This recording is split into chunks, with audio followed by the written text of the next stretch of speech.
Hello, fantasy managers. Welcome back to another episode of the First Pitch Podcast here on the Pitcherless Podcast Network. My name is Carson Picard. I will be your host for this weekend edition of the pod. Let's get into everything baseball related from Saturday, June 27th. We'll start, as always, with the headline news and notes. Just a couple injury and rehab assignment updates for you here. Wyatt Langford was scratched from yesterday's game with left hamstring tightness. No word on the severity of the injury. Could be just a couple days, could be something major. You know how it is with baseball players. Either way, still unfortunate given a really strong start since coming back. We'll hope it's nothing too severe. Jesus Sanchez has hit the 10-day IL, so the Marlins outfield gets weaker.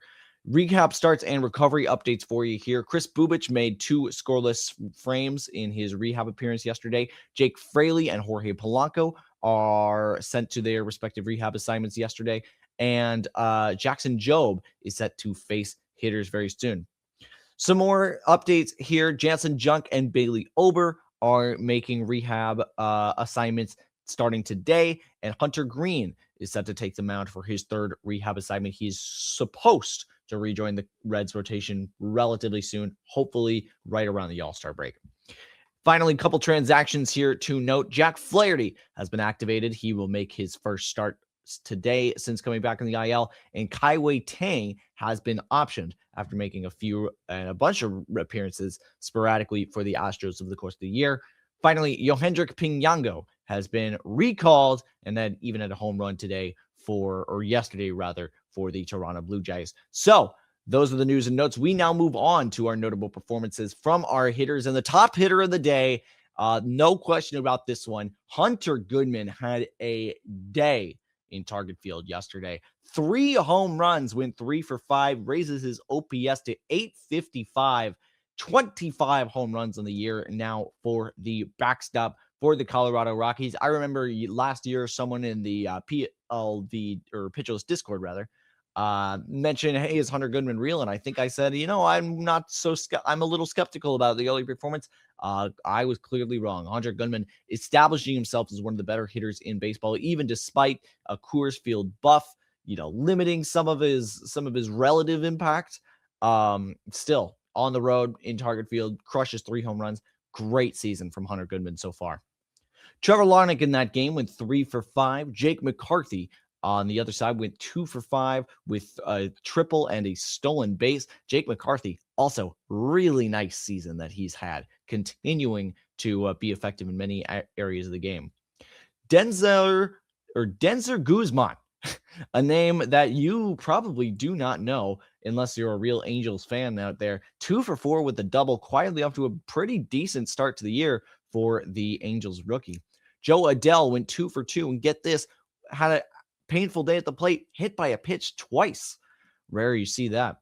Rafael Devers went 2 for 3 with 2 home runs. A pitcher or a hitter of the day candidate for sure. Mookie Betts went 1 for 5, but did hit his 3rd home run in as many games. Betts is underperforming a lot of expected metrics, so this may be signs of a real return to form. 17 hits from the Dodgers lineup too. More on that later.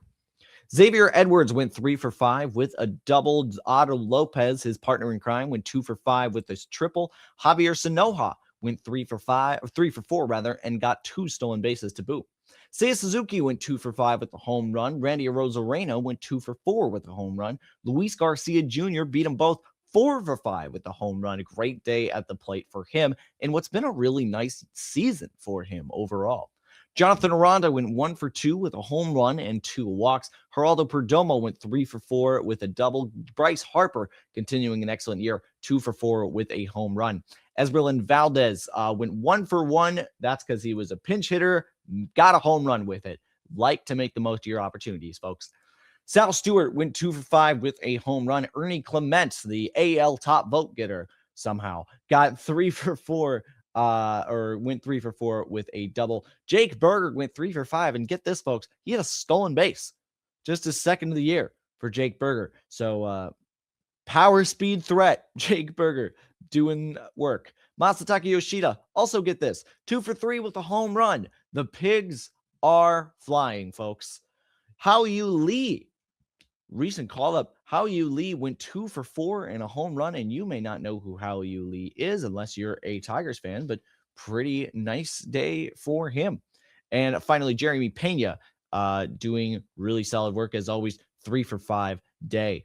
Not a ton of notable performances on the hitter side, but either way, check out the Daily Batters Box article to know more about all these star hitters and then some. We will now take a short break, and I'll return with my starting pitching discussions, the reliever roundup, and my preview of today's games. All right, welcome back to the First Pitch Podcast. We now move on to talk about our starting pitching, and this was a weird day, and indeed is a weird time of the year for starting pitching when all the early marquee matchups, the normal rotation flows have been completely disrupted by a litany of injuries, and everyone's being called up, and we have bullpen games, and it's June. Baseball's weird. Right as we're getting to the All-Star break, things are going off the rails. So this is going to be an interesting day here. No incredible performances, but I do want to highlight one player in particular for my pitcher of the day. That is none other than Foster Griffin, who had a really nice day.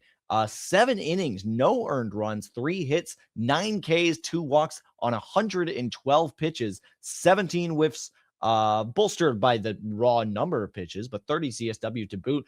This is a great start from Foster Griffin, and I put it in my notes here. This is a really good blueprint for how to survive with low velocity, because Griffin, he sits about 91, lucky to get about 93, 94 out of the fastball in any one particular pitch. It's the kind of pitching that is very rare in modern baseball, but Griffin makes it work with changing speeds, an east-west approach, and a really deep pitch arsenal. He threw 7 pitches in the start. He has thrown 7 pitches all year, and he's relying on a cut fastball, which I think is great.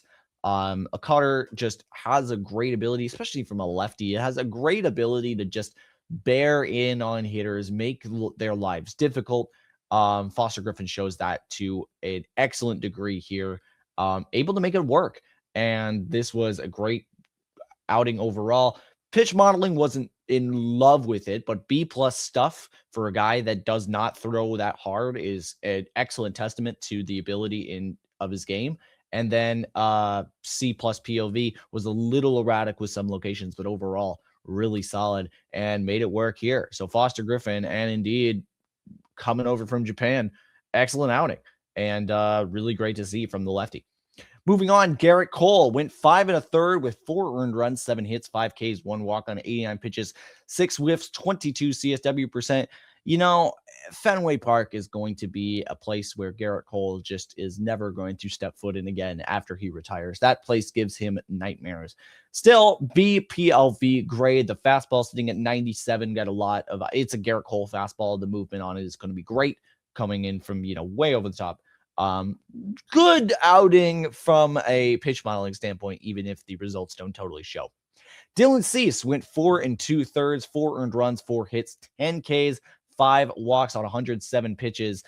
He was cruising through 4, and the 5th inning got to him. And this, folks, is the Dylan Cease that I've not seen. I have not seen for about 85, 90 innings, but I knew was in there. This is the Dylan Cease. This is the Dylan Cease I know from the Padres.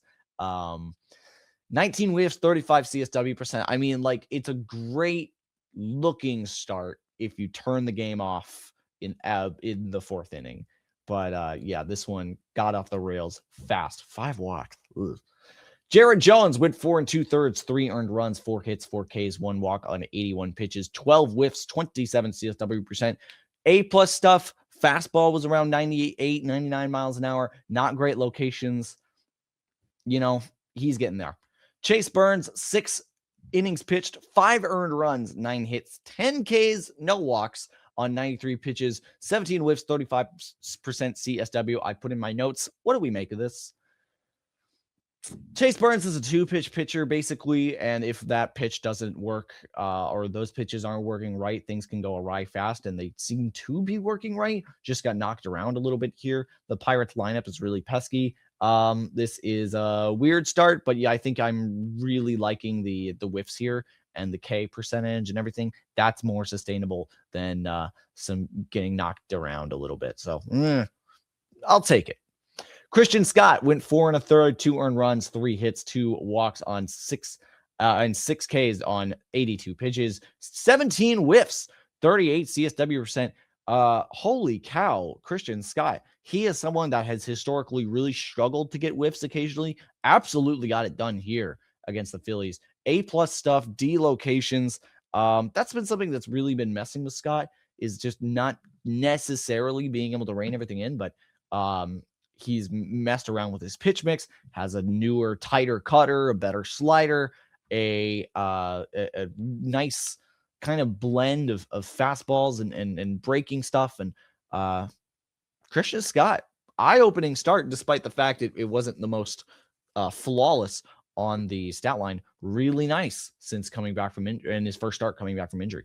Logan Gilbert went 7 innings, 4 earned runs, 7 hits, no walks, 7 Ks on 103 pitches, 16 whiffs, 28 CSW%. Oh, he could have been pitcher of the day if not for those earned runs. A+ PLV for Logan Gilbert. It was such a good looking start, and it just didn't work out in the box score. Still really encouraging for a Mariners rotation that is just ridiculous at this point.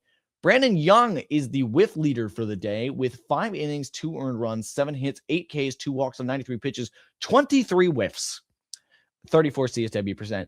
And this is a really interesting case where pitch modeling can be a little more revealing than even the whiffs and the CSW. And like, this is the kind of thing about like, what are we trying to do here when we're analyzing a start? Because the locations, if you look on Savant Illustrator or Game Day, whatever you do, or our PLV game cards, you'll see that the locations are crazy. The split was going everywhere, a lot of chases. The zone rate was not high at all, but it got a lot of whiffs against a fairly aggressive Nationals lineup. And this is the stuff wasn't amazing. Still got really nice results out of it. This is an interesting one. We'll see a little bit more of that later, but just a good example of how one game can be a little, deceptive in both ways. The whiffs, fantastic. The locations and PLV grades, not fantastic. Who's right? It's probably somewhere in the middle, but either way, bizarre start, productive start for Brandon Young. Yoshinobu Yamamoto had a weird Yamamoto start. 6 innings, 2 earned runs, 5 hits, 4 Ks, 2 walks on 89 pitches, 8 whiffs, 26 CSW%. That sounds like a very normal Yamamoto start. Here's a weird thing. Only threw 15 four-seamers. Was very reliant on splitter, was splitter cutter. Weird for Yamamoto. Unusual. Still pretty effective. Don't know why he did that. Just I don't have an answer. I don't have an answer for you. I don't know why he did that. Logan Webb, 7 innings, no earned runs, 1 hit, 6 Ks, 2 walks, and 92 pitches. Listen, when you're hot, you're hot. 7 whiffs, 32 CSW%, D+ PLV grade because the locations were pretty bad, honestly. But just no one was able to touch him. Webb is weird for pitch modeling. The way he pitches is not very high velocity, and he's not been a darling of stuff plus metrics in the past. This was especially poor, though. Listen, when you're hot, and he has had a very hot month of June. Mike Paredes went 5 1/3 innings for the Minnesota Twins, 3 earned runs, 8 hits, 2 Ks, no walks on 74 pitches. Carson, why are you talking about this? BPLV grade, despite this, and allowing a lot of damage from the Rockies on the road. And subpar fastball, but the breaking stuff graded out really well. The sweeper got crunched, but only because it was hanging a lot of the time. Actually graded out really well in the stuff values and the changeup as well. He's an interesting pitcher, only 25. So I just want to mention, maybe for your dynasty leagues or just a name to keep in the back of your head, Mike Paredes. Pitch modeling generally favorable. Reed Detmers went 5 2/3, 2 earned runs, 4 hits, 8 Ks, 3 walks on 99 pitches, got 18 whiffs, 34 CSW%. Reed Detmers and Reed Detmers owners, I love you so much. That's going to do it for my starting pitcher report. Be sure to give the Plus Pitch podcast a listen and check out Nick and Jake's daily SP roundups. And also be sure to check out Jake hosting the podcast tomorrow. The reliever report.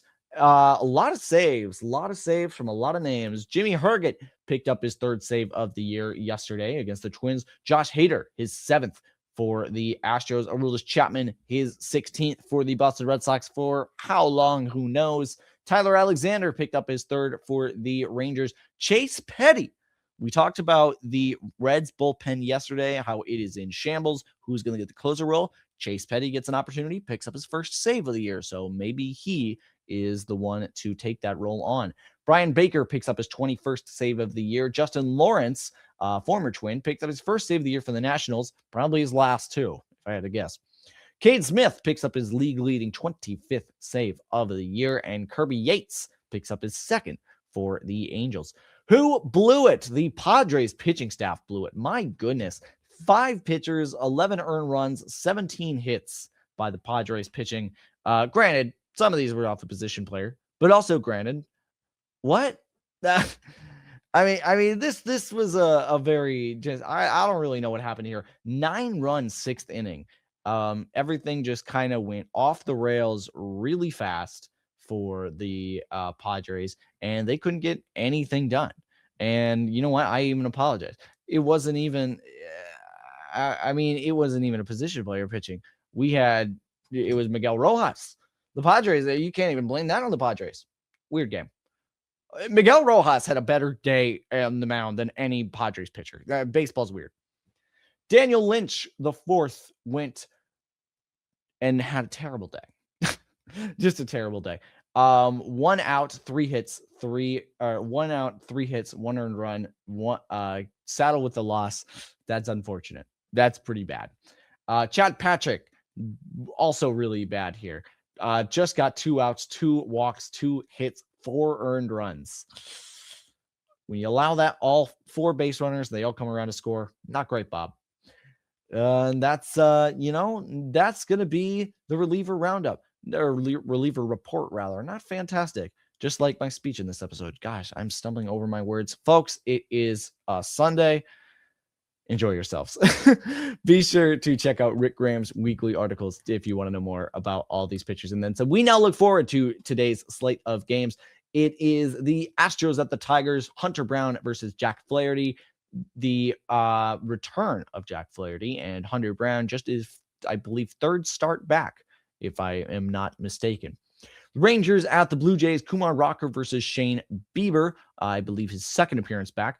And Yankees at the Red Sox, always a great matchup, of course, but it's Carlos Rodon versus Sonny Gray. Sonny Gray, by the way, sub-3 ERA, quietly having a really good year, may even be on his way out of Boston. But my game of the day is going to be the Braves at the Giants. Got a couple of southpaws on the mound, Cy Young winning southpaws in Chris Sale and Robbie Ray. A lot of whiffs, a lot of good stuff. Should be an excellent matchup for sure.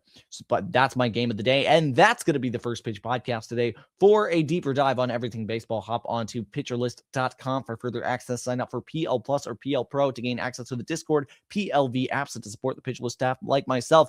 Finally, my name is Carson Picard. You can find me on the Chalice podcast with my great co-host Eric Henriksen, as well as on the website formerly known as Twitter at Carson Picard PL. Thank you very much for listening. Good luck with the rest of your weeks. Bless the knees, bless the elbows. Have a good weekend. Take care, y'all.